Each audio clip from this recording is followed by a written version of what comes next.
Well, welcome everyone to today's webinar. It's my pleasure to introduce you to the presentation today, Transforming Communities Through Resident Leadership, Lessons from Healthier Together. My name is Duncan Field, and I'm a community animator with the Tamarack Institute. Now, before we get started, we just wanted to start with a message of gratitude and acknowledgement. So we begin this workshop by acknowledging that we are meeting on Indigenous land, and as settlers, we're grateful for the opportunity to meet, and we thank all the generations of Indigenous peoples who have taken care of this land.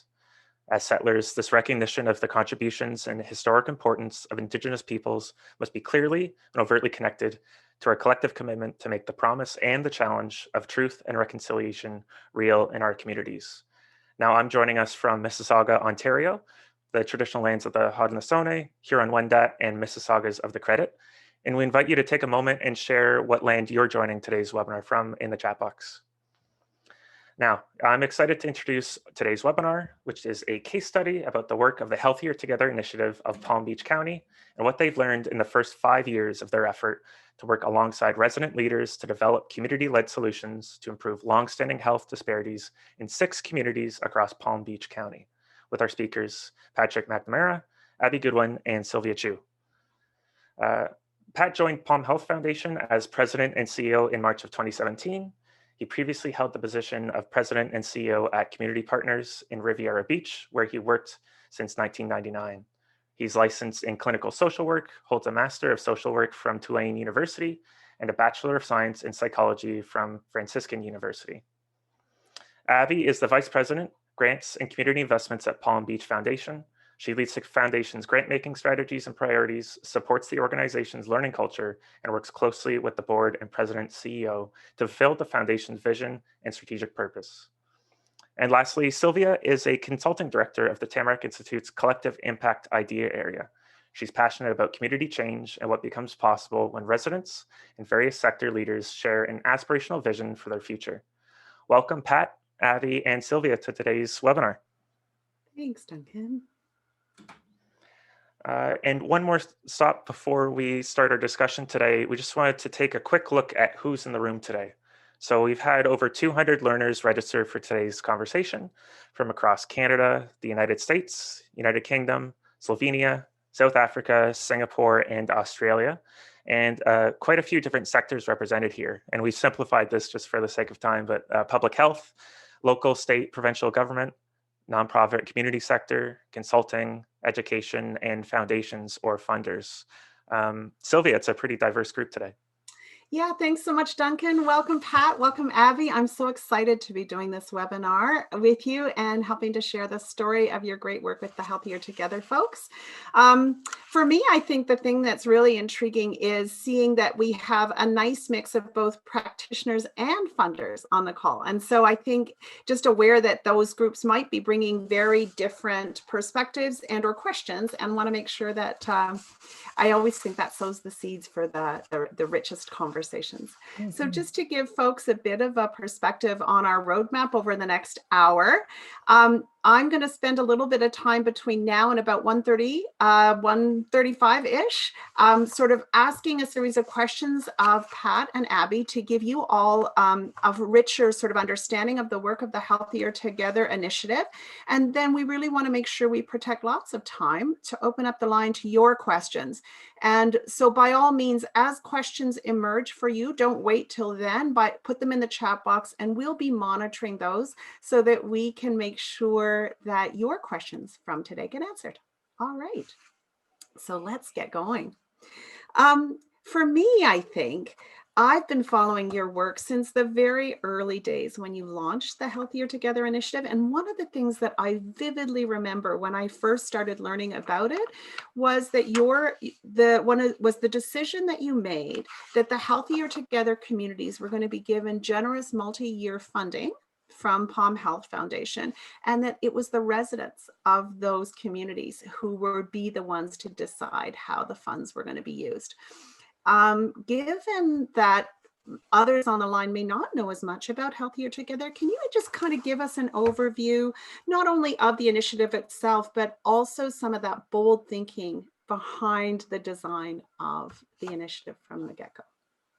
Yes, sure. First, thank you, Duncan and Sylvia, for the invitation to join you today. We're really excited about being here and look forward to the conversation. And I just a quick shout out to the South Florida contingent who had registered for today. And we're really excited about the diversity on this webinar as well. So we're looking forward to the question and answer period. Just to give a little bit of background, Palm Health Foundation is a health conversion foundation.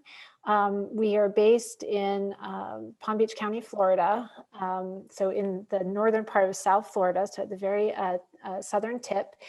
And our organizational origin story, if you will, is we formed as a result of two not-for-profit hospitals being purchased by a health system. And so our roots are grounded in public service. And then I think another important piece to our organizational culture is that as a health foundation and a community health foundation, we really have a lot of flexibility in how we show up in Palm Beach County and have a long history of leading out for better health and taking risks where a lot of other philanthropy organizations cannot. So when Healthier Together became, when staff at the time were really ruminating about this Healthier Together orientation, the staff, known for their convening, for their relationships in community, really wanted to deepen those relationships and were disenchanted by the short-term grant cycles that the foundation was perpetuating, if you will. And the Healthier Together initiative was born, and it really speaks to the courage at the board level to take this kind of risk. So the risk was, and the promise was $6 million over 5 years to go to 6 separate and distinct communities in Palm Beach County. So for each community, they would receive $200,000 a year over 5 years for a total of $1 million. And there was a couple of things that the foundation asked of the communities. One was that the communities select one of the focus areas that we were focused on. Those 3 focus areas were behavioral health, family caregiving, and diabetes management and prevention. The other request that we had is within that $200,000 that the community hire a full-time project director, somebody to really guide and lift the work on a day-to-day basis. And that otherwise, those dollars, and I think a really important part of this design, were given to a fiscal steward in each community. There is a fiscal agent in each community that would steward those funds, but really the spending was driven by community and not by the foundation and not by the organization who was shepherding those funds. So in the process of and leading this work, we talked about it being resident-driven, resident-led. And that is, I think where the uncertainty, the risk, and the learning really took place of what that really meant if we were going to authentically live into what we said we would be doing. So Duncan, this might be a good time for the ladder of participation slide to come up, and maybe Pat could speak to some of that, that grounding. Sure, thank you, Abby. So in our experiences prior to Healthier Together, each of us on staff at the foundation had various experiences working on community change efforts in social services and the health arena for the most part. And we found that the norm in our area has been more a matter of these lower rungs of the ladder of public participation, as you see on the graphic. Most often, efforts well-intended, but not going beyond the degrees of tokenism that are listed here. And for authentic communication and meaningful participation in what we were trying to do, we took that as a challenge that we were willing to take on. At the beginning of the initiative, and this was a little bit before my time coming to the foundation, I think that we started off like many others in basically, it says, are others seeing the screen? Sorry, no ladder here. So some folks may not be able to see that.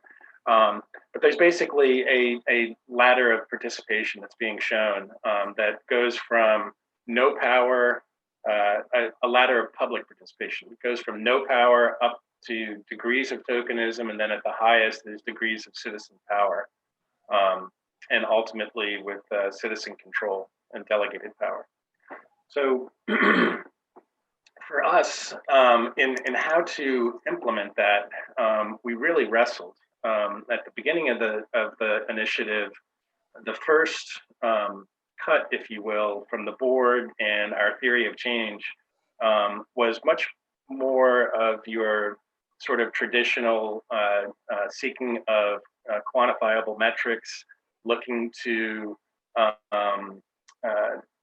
like for example, with diabetes prevention and management in Jupiter, seeking a 5% reduction. And we learned pretty early on, and Abby might be able to speak to this better than I can because I was not at the foundation at the time, that what we had set up did not lend itself well to those sorts of more traditional attempts to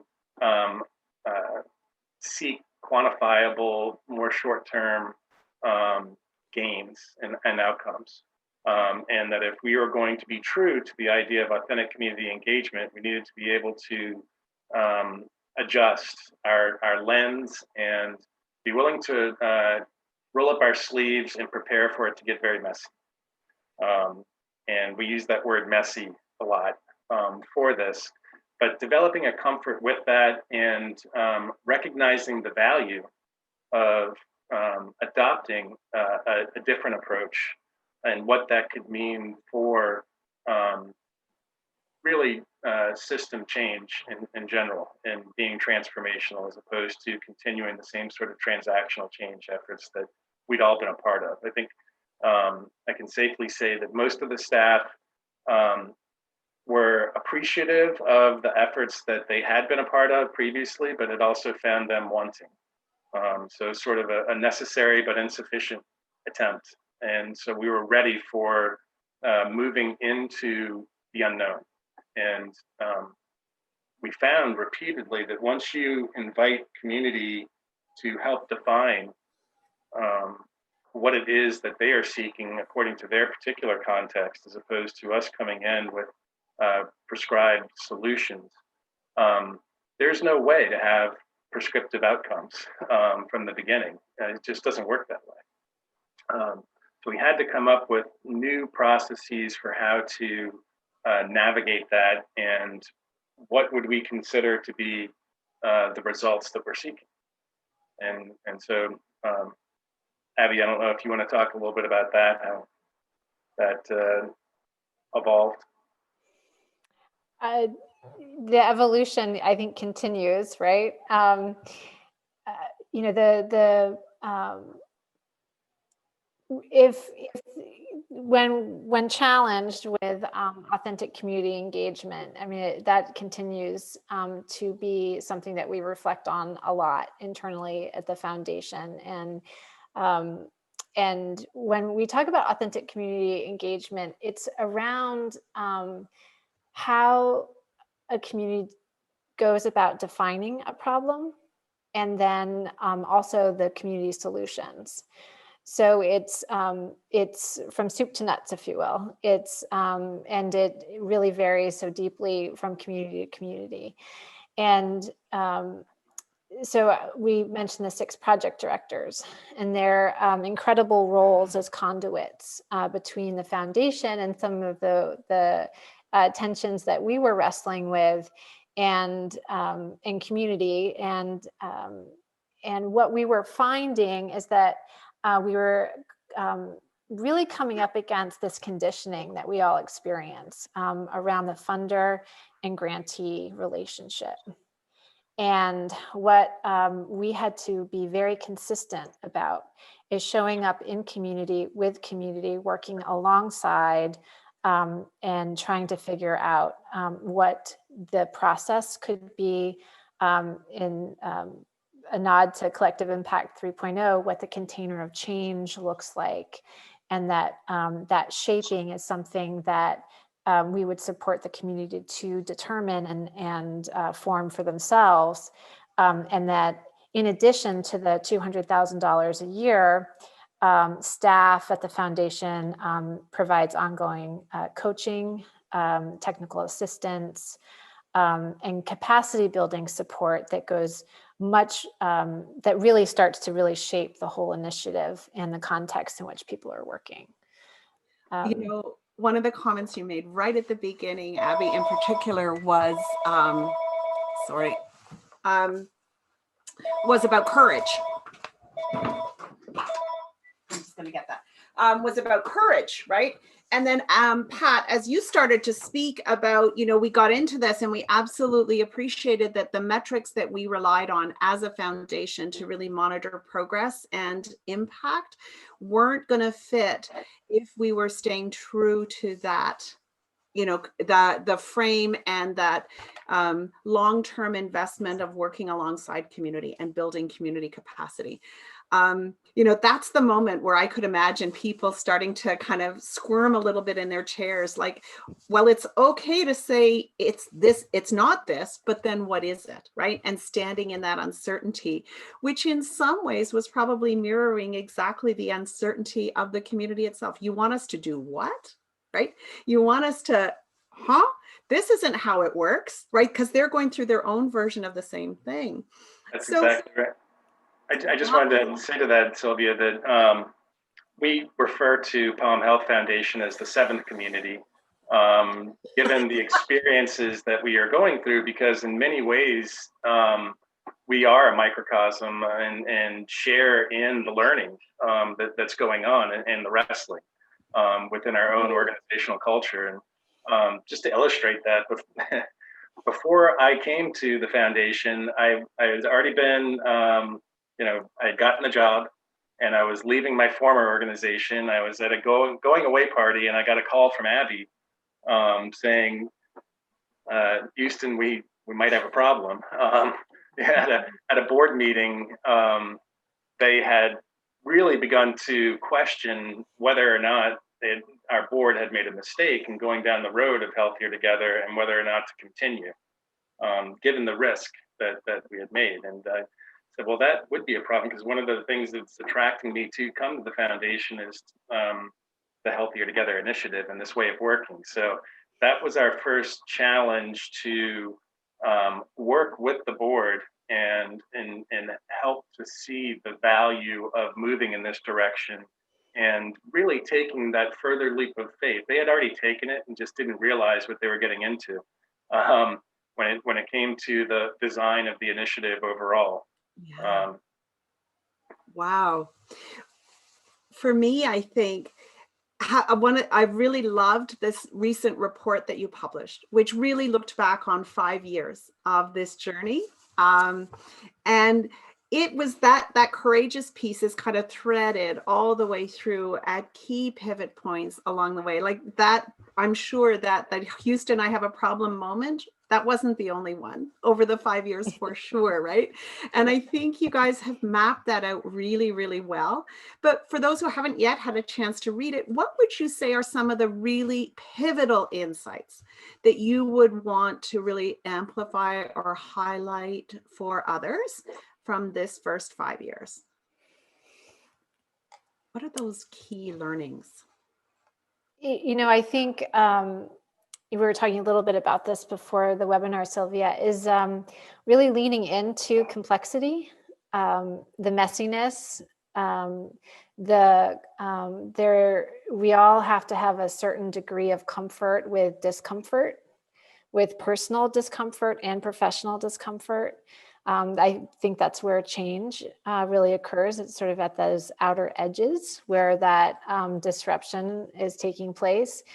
And so we have really tried to embrace the complexity of this work. And what does that mean as you navigate complexity, and how do you make sense of it? So we have, and we could talk a little bit about this during when we get to the conversation around evaluation, but is in that problem definition phase and in the solution seeking phase is really trying to understand emergence and the power of emergence. And, you know, we talk about where the energy is. Where's the energy? What's working? Where is the momentum? Where are people naturally drawn to? And this work isn't about creating anything new necessarily. It's maybe framing it in a way that is an attractor and that can be amplified. And so then we think also then a lot about creating this space and a disciplined, loosely disciplined process around this loose facilitation, but there is a science and art to it, more art than science, of really exploring safe to fail projects. So those ideas that emerge through community, and how those safe to fail projects, if they are working, why are they working, and how can we do more of it? And then what's not working, and how do we dampen that, but take the learning and apply it forward? So I think we have a lot of examples of that. And, you know, throughout the paper, we tried to be as concrete as possible with some of those examples, and we're happy to talk about some here. But I would say that is one of those key insights that I wanted to highlight, is around embracing complexity. I think some of the other key insights that I'd like for folks to take away was regularly asking who's at the table, and ensuring that residents, particularly those with the greatest disparities, were part of the process. And so in each of the communities, that was one of the charges that the project directors took on, was to ensure that, for example, in their steering committees, that they would have 50% representation of residents alongside with the other 50%, which could be health professionals and or like a city administrator or one of those sorts of folks. So that meaningful participation at that level, and honoring community voice on a regular basis was an important part of the insights as well. I think in addition to navigating complexity, really looking at what sorts of outcomes are we looking to achieve if they're not of that, community health outcome at a population level, in that particular area. So we adopted a framework of looking at how to keep track of and amplify wins and different types of wins. And so we had outcome wins, which are, who's really better off. And those are most important, but also the hardest to get to.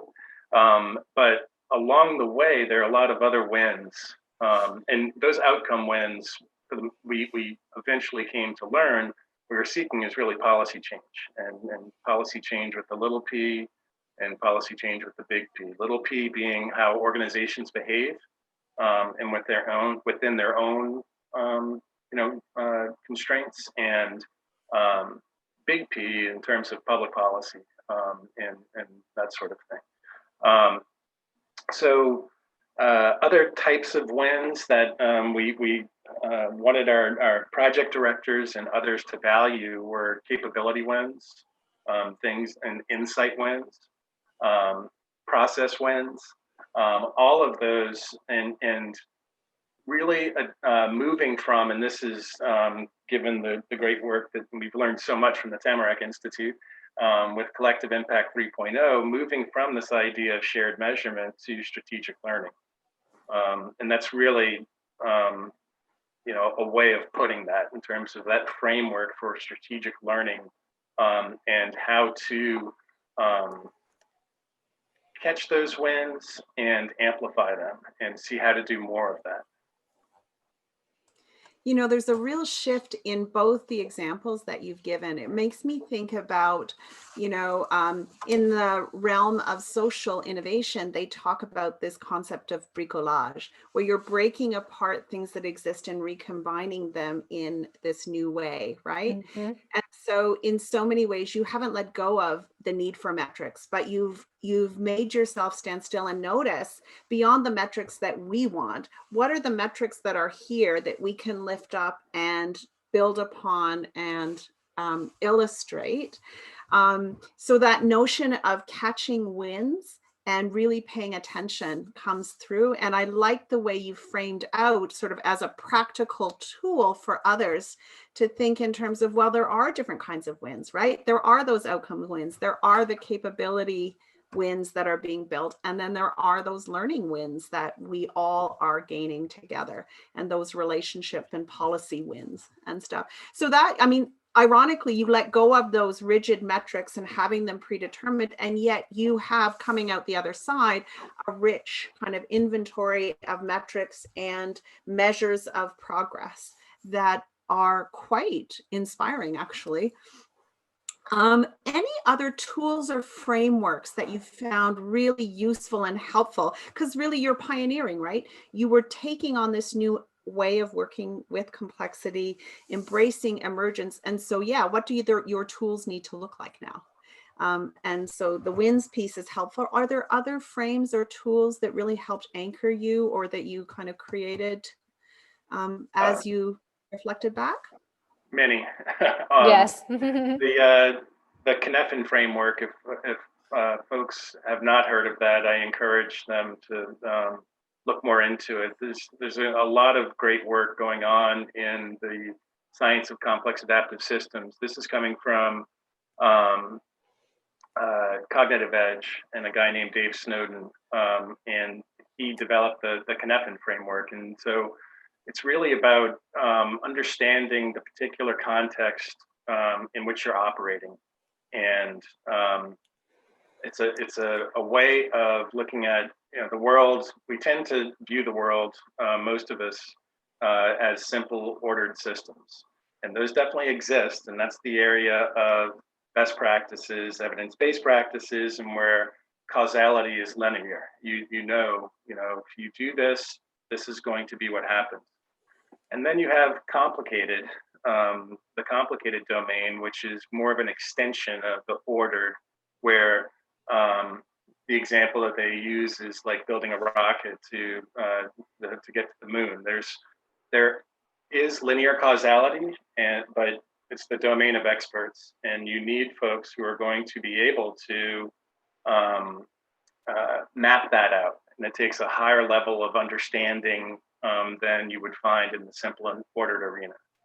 Then there is the complex arena, and that's where the governing constraints and the agents are acting on each other. And so at any given time, you cannot look at linear causality only in retrospect. And even if you do come up with how things came to a certain point from the past, that doesn't mean that that's the way it's going to work as you move into the future. It's the nature of patterns within complex adaptive systems. And they're all over nature. There's all kinds of different examples, but learning to work within complex adaptive systems, which when we're talking about transformational community change, you're dealing with a very complex adaptive system.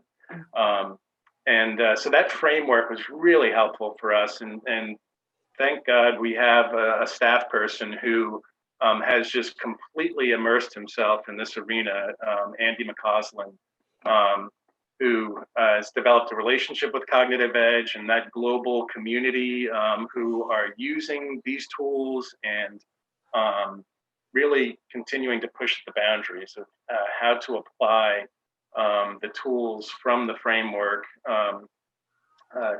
to find, as they would put it, you start in the present and you find the next adjacent possible when you're operating in complex adaptive systems in that domain. And so having a really good idea of where you are in the present and then taking the pulse of, okay, so what's the next adjacent possible from here? And one of the other tools that they've developed is called SenseMaker. And we have used SenseMaker or sense making, forms of collective sense making and facilitation and that sort of thing. But they have it's a web-based tool for collecting stories that has some pretty neat analytics for looking at what are those adjacent possibles. But gathering from the community input and looking at through distributed ethnography, coming up with some of those community solutions. Wow, I just love that phrase, right? About the standing still, the noticing what is, and then looking for the adjacent possible. Because really, it's not about that the options for us. This was my big aha as I was listening. It's not about surrendering all guidelines. You know, you're not abandoning a commitment to indicators. You're actually just embracing an alternative approach that has different rules, different paradigms that you're working within. And there are roadmaps to help guide that. They're just not the ones we're most familiar with. And so the courage actually comes from recognizing the limitations of this current paradigm we're all working in and having the courage to sort of pioneer out there and find these alternative paradigms and tools to guide the journey forward. Sylvia, can I add just one more framing that I think is illustrative of what the value of this kind of way of working demonstrates is the water as systems change. And, you know, if you think of the inverted triangle where policy and practice is knowable, it's explicit. In the middle and sort of at the very tip of this inverted triangle live power dynamics, relationships, and then ultimately culture or mindsets that hold those conditions in place. And the Healthier Together communities have really embraced and understand the power of those power dynamics and relationships. And when they really spend time in that space and cultivating new ways of relating to one another, new ways of interacting, that can really come to bear. And then when we're talking about tools like SenseMaker and using the Cynefin framework in terms of decision-making process. And it's very, very powerful when a CEO of a large nonprofit is sitting next to someone with lived experience and their expertise are both really honored in that way. That's been very helpful framing as well. Well, I'm watching the clock. I could keep this going. You've tweaked so much curiosity in me. So I want to make sure that we leave lots of time for questions from folks on the call. But before we go there, and as we're the last question I have for you is really about, tell us a bit more about your evaluating of impact and what are the new frames that you've created, looking back over 5 years to really help guide the work forward and assess and model that, the impact of this approach. You know, as Pat was saying, actually, to quote a trustee, policy change is I'm forgetting his quote, is the Holy Grail. Is the Holy Grail. Thank you. Policy change is the Holy Grail. And we are seeing some significant wins among cities, adopting policies, working differently alongside with communities. And so it's really taking account of those outcome wins. There is now a disciplined approach that the foundation walks alongside with the project directors from each community to map the present, and in that process to really pull out those wins. And so it's putting the Cynefin framework into action. And I'm really horrible at multitasking, but I'm happy to send a few links around the Cynefin framework. I see people asking about the specific tool. But that has been, that disciplined practice of putting that in action is part of that evaluation framework. And then we have also, this was from the beginning. I mean, 5-6 years ago, is establishing learning communities. Initially they were learning pods. They grew into sort of more learning communities around steering committees learning or project director learning. And when Pat joined the foundation, we introduced the project directors to a year-long or 9-month engagement coaching process around embedding more performance-oriented tools into their practice. And from there, in terms of navigating complexity while still working within SMART goals, that process is well established. They all are now equipped in that space and can leverage some of that work for some of the outcome wins that they are realizing now. Yeah, I just wanted to add to that the practice of adaptive leadership is core to what the project directors are trying to do, but also not just the project directors, helping residents to in their own way, learn the practices of adaptive leadership, and so how that gets spread. What I mean by that term, I always go back to this definition that Marshall Gans, who is just a really amazing organizer and guru in this area, that I learned from him that practicing leadership is about taking responsibility for setting the conditions that enable others to achieve a shared purpose under conditions of uncertainty. And so that you'll see that in our report, but how you then apply that. And one of the other things that he said that I always go back to is, we often confuse authority and leadership. And authority is, invested in your particular position, you have certain amounts of authority given whatever your role or position is. And when you have certainty, you're expected to exercise authority. But when you don't have certainty, authority is not necessarily what you need to be exercising. You need to be exercising leadership. And exercising leadership doesn't depend on whatever position or role you have. Anyone can learn to exercise leadership using that definition. It's taking that responsibility and meaningfully participating and helping to set the conditions on that shared purpose. Oh, there's so much here around, building capacity and what are the capacities. You've referenced the project directors and some of their capacity, but it's also, I would assume, quite a bit of capacity building from the resident side as well. It's one thing to call forward the resident leadership, but what is the groundwork that's needed to both recognize, nurture, develop it? Because without those strong resident leadership partners in the communities, again, this isn't moving, right? Or not moving the way it needs to. I was just typing a response to an answer about that. There was a question about who hired the project directors, and the communities hired the project directors and identified the fiscal agents to receive the $200,000 each year. And one example is, everyone plays their part. It might be, it's very uncertain in the beginning, and it might not be for everyone, but for those who were willing to kind of wrestle in this space, there's one example in a community who a resident said wanted to be part of the hiring process for her community's project director, and received all the resumes in her email.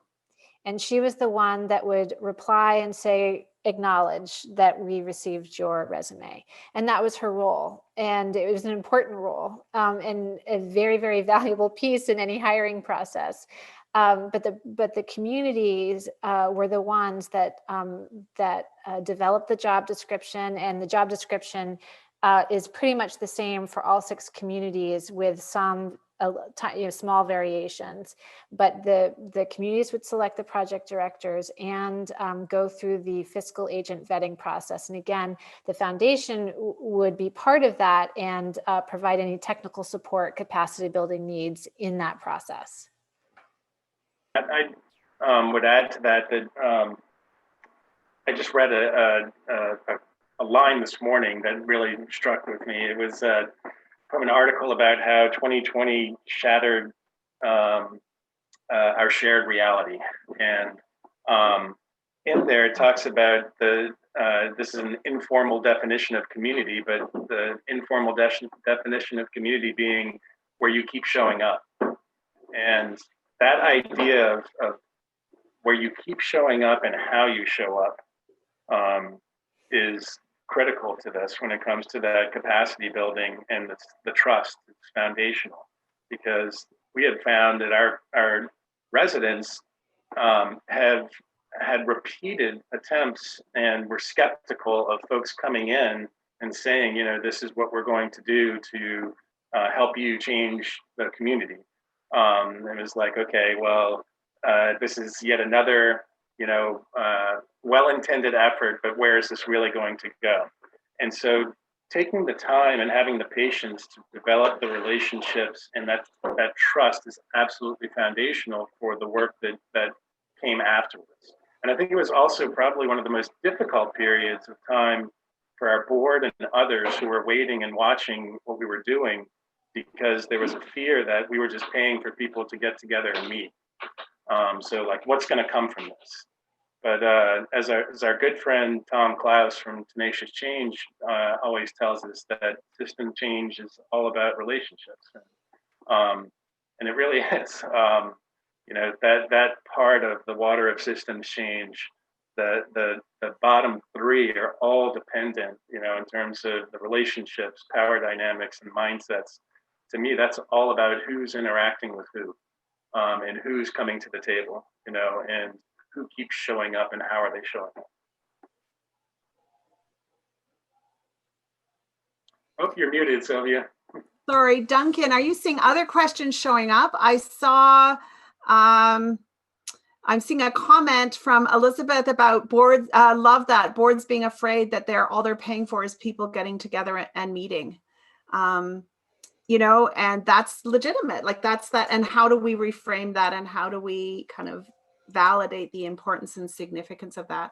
It also speaks to, if it's about relationships, we're not going to put all 6 communities on the same clock and assume that relationships are all going to unfold at a, lockstep in this kind of a way. So that kind of heightens that sense of, how do you dance with the unknown? Duncan, what are you hearing from other people? Any other questions showing up in this chat box? Yeah, thanks, Sylvia, and thanks to everyone who has submitted your questions or comments so far. If you haven't done so yet, feel free, and we'd really love to hear from you. I want to pull attention back to a comment that Susan made earlier today, and they said, perhaps the next iteration of the ladder in your discussion could use the term resident rather than citizen. Because citizen might leave out migrant workers, non-status immigrants, and even some Indigenous folks who do not see themselves as citizens of the country. Just curious if you have a thought on that. You'd be 100% supportive of that. Yeah, it is a great comment. And I think it probably, I don't know how old that Arnstein's ladder is of public 69. participation. From 1969, okay. Yeah. So we can update it and make it our own and change that word, absolutely. Wonderful.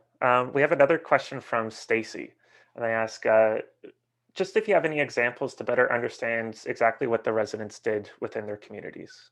Like around the policy wins, for example. Yeah, and that those and or I'm thinking maybe of lifting up the mini grants. The mini grants is a mechanism that in one form or another, each community has established where they resource community ideas, individuals, organizational, civic groups, their ideas to better health in their community. So each community will put out a call for proposals, if you will, their version, and it looks different in each community with some guidance about what they're looking for. And that then they solicit these ideas, and then for the most, in all cases, they will go through a community vetting process to really mine those ideas and decide which ones will receive some funding. So we've seen grants as little as $350, which started individuals' cleaning business. She was able to purchase cleaning supplies to go on and draw some income, all the way to $2,500 to seed. I will give an example. There's so many. There's probably over $220,000 now invested in these citizen or resident ideas. So one would be Cuts and Conversations. It turns a barbershop in the evening into a gathering spot for community to come together, where they crowdsource topics they want to talk about around behavioral health. It could be some other topics as well, but men and women together come together and talk about what's on their mind. And that was resourced by a mini grant, seeded early. It had so much traction that the initiative then decided to invest a little bit more the following year and a little bit more the following year, and has now been lifted up to a local Palm Beach County funder to continue to replicate that effort in, I think, 3 other locations in the county. So that as an example. Another example I would give is Dupree, who the story of Dupree is in the report. So definitely check that out. But Dupree is a resident of Delray Beach, and when the initiative first kicked off, he I don't believe was working at the time, but was he was encouraged by this seemingly being a different way of going about some community change. And so he became involved with Healthier Delray Beach and wound up working at the achievement centers for a little bit, which is the fiscal agent, and has now opened his own nonprofit called the EJS Project for mentoring youth in the area. And his story, his involvement, and his participation in the community, I think, is just a good example of honoring the strengths that are already inherent, that are there, that are just latent and haven't been given the opportunity for being able to step forward and grow. So we've got a ton of examples along those lines, but Dupree is probably one of the best. I've met Dupree. He's totally an inspiration. Mm-hmm. There's a question or a comment in the chat box from Stan as well. So he's saying, have you reached phase 3 of collective impact, which is all about sustainability and or renewal and sustaining the movement that's been created? And if so, what are some of the thoughts about that? And he also is asking about what are some of the elements of the container of change that helps to hold this work and hopefully renew it and keep it going. So it's about renewal. It's about the container. And the life cycle. Mm-hmm. I really love that question. And so we're working against our own narrative, where we started this initiative saying this was a 5-year commitment. And then that would be it. But we learned very early that this kind of change that we were seeking and that communities were seeking, the more and more time we were spending with them, this is not a 5-year journey. This is about taking the long view and consolidating the gains along the way. And so where we are now is, and this was happening, this was happening. These are not organizations, these are networks, hyperlocal networks, or community organizing. So in that community organizing, where resources are leveraged, informal and formal resources are leveraged, and we talk about the different types of capital that each community really brings to bear. We're watching this emerging health equity network in Palm Beach County, where communities now and have been reaching to each other, residents among them, to really share these ideas and to sort of deepen their impact and really lift up some of the work. If it's working here, let's try it here. Like, for instance, would be mental health in the church. That's something that sort of was started in Healthier Delray Beach, and there's a lot of interest with Healthier Boynton Beach. It's their neighboring communities, and so they're really growing those threads there. So what we're really excited about is this organic growing of this highly networked group, and the impact and potential of growing that network and being more intentional about it over time. And having the 6 align when it makes sense, it sounds like. Exactly. Through some of the ongoing learning and those relationships. Mm-hmm. Wow. I cannot believe we are actually coming to the top of our hour, and there's lots more I wanted to ask about, how equity has shown up, how that's kind of been a key part of your learning journey. So I know that there's a lot more richness here. To the folks who've joined us or folks who listen afterwards, make sure to read the report, because there's lots of richness. And by all means, I'm hoping we can welcome you back at some point to go a little bit deeper onto some of the equally rich stuff we haven't had a chance to. There's so much. Thanks, Sylvia, for the opportunity. And thank you, Duncan. Oh, it's my pleasure. My pleasure. Over to you, Duncan. Yeah, thanks, Sylvia. And I'll just echo Sylvia's thoughts, Pat and Abby. This has been a real treat. And I encourage everyone to take a look at the report. I've shared the link in the chat a few times. I just have a few short announcements before we wrap up for the day. We have a couple learning opportunities with the Tamarack Institute for anyone who's interested. This summer, we launched our Foundations of Community Engagement course. It's a learn at your own pace course with monthly group coaching office hours with Lisa Atticola. Really encourage you to check that out if you're curious about learning more about community engagement. We also have a couple of virtual workshops for anyone who's interested. One on community engagement running one day in January and one day in February, as well as a brand new 4-part virtual workshop on co-design, facilitating community-led innovation. That's running 4 dates in May, and is a really interesting learning opportunity.